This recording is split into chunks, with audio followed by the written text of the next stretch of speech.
جافز برابر با کشتو و پهنا وسیع.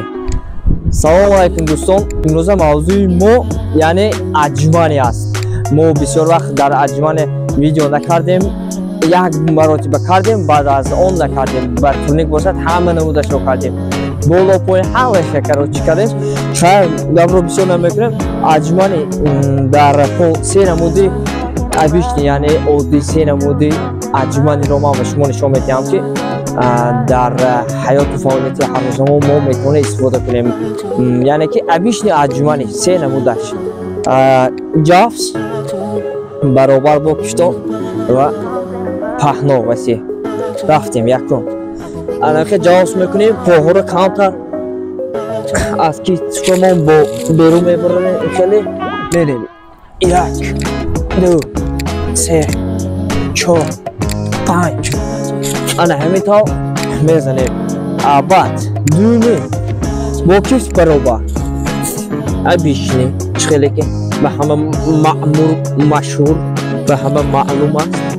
انا همینطور یک دو سه چهار پنج انا همینطور. سیوم وسیع پهنا یعنی که انا همینطور یک دو سه چهار پنج انا همینطور.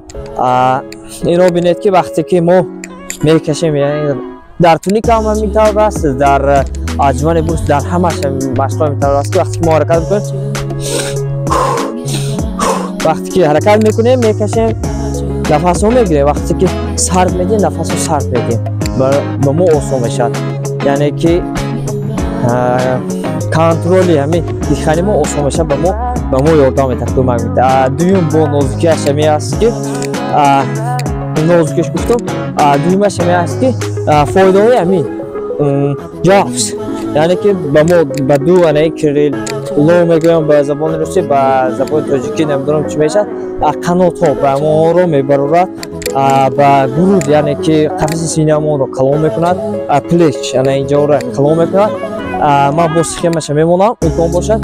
با دومین با کیف برابر این همه میدونه که به تریپسیپس به این یک طرفی کیست و بسیار جا فایده داره. این طرف های پریس گرو پشتی بعضی به این جای هم فایده دارد. این رو همه میدونند. ابیشنی اجمانی.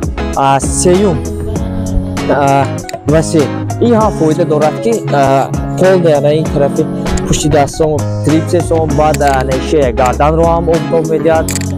یک طرفی کیت و کریلوی مونو یعنی قرنات های مونو آب میدهد.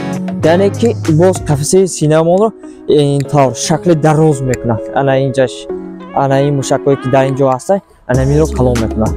وقتی که ما جاز کرده میزنیم از این پایان قفسه سینه مون رو این خیلی رنگ کوره شکل میکنه. وقتی که ما این طور میزنیم قفسه سینه مون دراز میکنه، پهنا میکنه.